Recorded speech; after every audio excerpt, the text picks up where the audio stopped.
Hi friends, I'm back with another story. The title of this story is The Perfect Pet, and the author is Margie Pelletini. Bruce Watley, his name is here too. He may be the illustrator. Do you have pets at home? Do you wish you had a pet at home? What kind of animal would you like to have for a pet?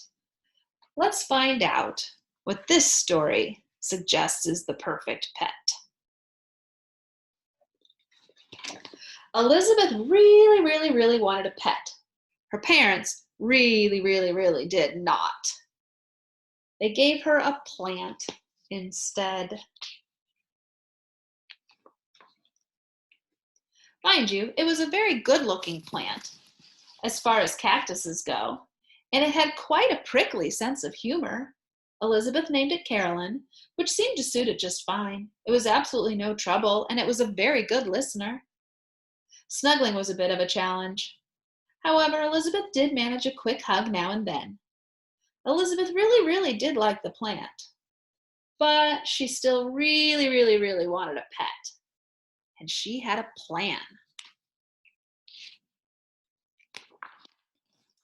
The element of surprise.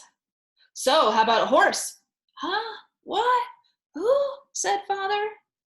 Who? What? Huh? Said Mother. Looks like she sure did surprise them in the middle of the night. I could ride it, give it carrots, lumps of sugar. A horse would be the perfect pet. What do you say? Father yawned. A horse is too big. Mother sighed. Our yard is too small. Why, it would even eat us out of house and home, said Father. A horse is not quite perfect, dear, said Mother, going back to sleep. Not quite perfect, said Father. Scratch the horse. Catch them off guard.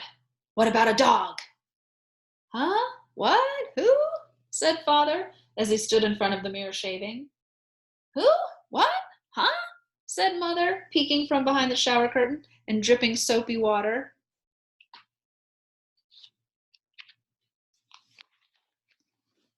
I could take it for walks, teach it tricks, feed it treats, play fetch. A dog would be the perfect pet. What do you think? Father spit shaving cream. Dogs bark. They're much too loud. Mother grabbed a towel. They jump all over the furniture.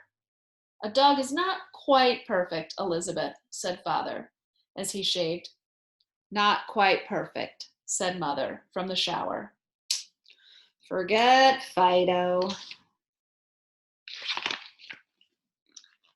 Now she's going to try the full stomach. Burp. You know what would hit the spot right about now? Asked Elizabeth. I'm thinking a cat. Huh? What? Who? Said Father. Who? What? Huh? Said Mother. A cat could lick the plates, curl up in my lap, drink leftover milk, and we'd always know what to do with all that extra string. A cat would be the perfect pet. So how about it? Father picked up the newspaper. Cat scratch. Mother cleared the table. Cats shed all over. A cat is definitely not the perfect pet, said Father. Achoo!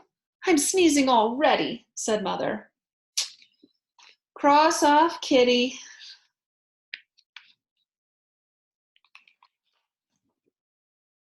Go for broke. How about a bird? Bunny? Turtle? Fish? Guinea pig? Rat? Any? All? Take your pick, said Elizabeth. Her parents looked at each other.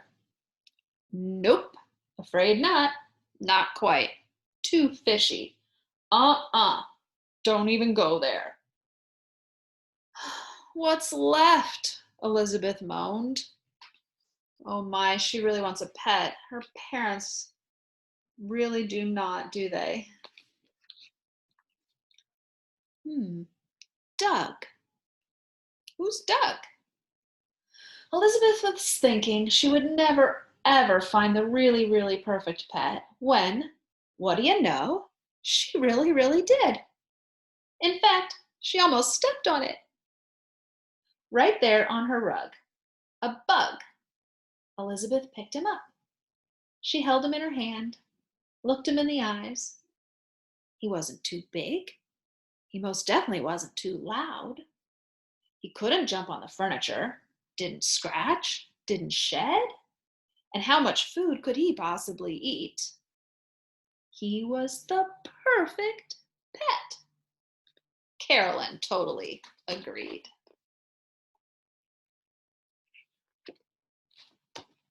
Would you like to have a pet like Doug? Snug. Doug moved right in to the lovely house in the corner of Elizabeth's room. It had everything a bug could possibly want and more, including his very own cactus plant, as Carolyn was only a hop, skip, and jump away. He truly enjoyed sunning himself in her sand. Of course, Elizabeth provided him with enough crumbs to satisfy any growing bug's appetite.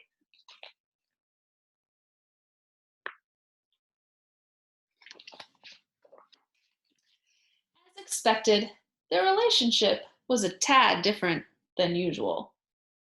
Doug could not give Elizabeth a pony ride. She could not take him for a walk. He could not catch a ball or play fetch, no matter how many times they practiced. And try as he might, Doug just couldn't get the hang of playing with string. But he was very helpful with homework. He always knew where to put a decimal or a period. And he loved snuggling up with Elizabeth each night for a story. What more could you ask? He was perfect. Can you see him right there? There's Doug.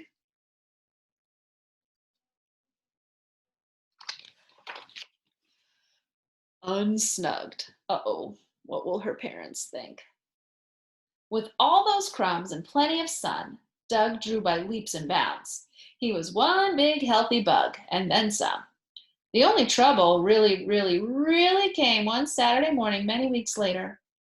Elizabeth's mother came into her bedroom to get the laundry and, "There's a bug in the bed!" she screamed.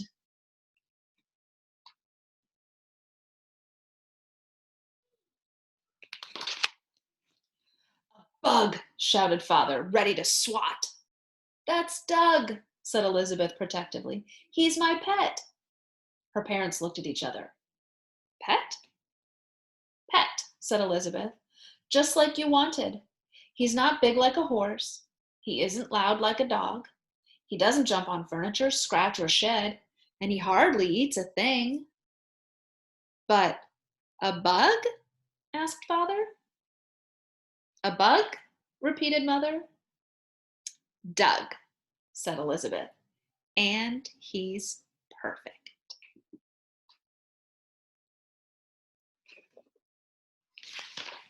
One big happy family. "Think we should have said yes to the dog?" whispered Father to Mother. Mother shrugged. "I don't know. We have more room on the couch with the bug." Elizabeth smiled and tossed Doug a piece of popcorn. The end. Some of you have been finding bugs around lately, haven't you? Some of you have some snails for a pet, or little lizards, or roly-poly bugs. That was a fun story. I hope you liked it. Bye-bye.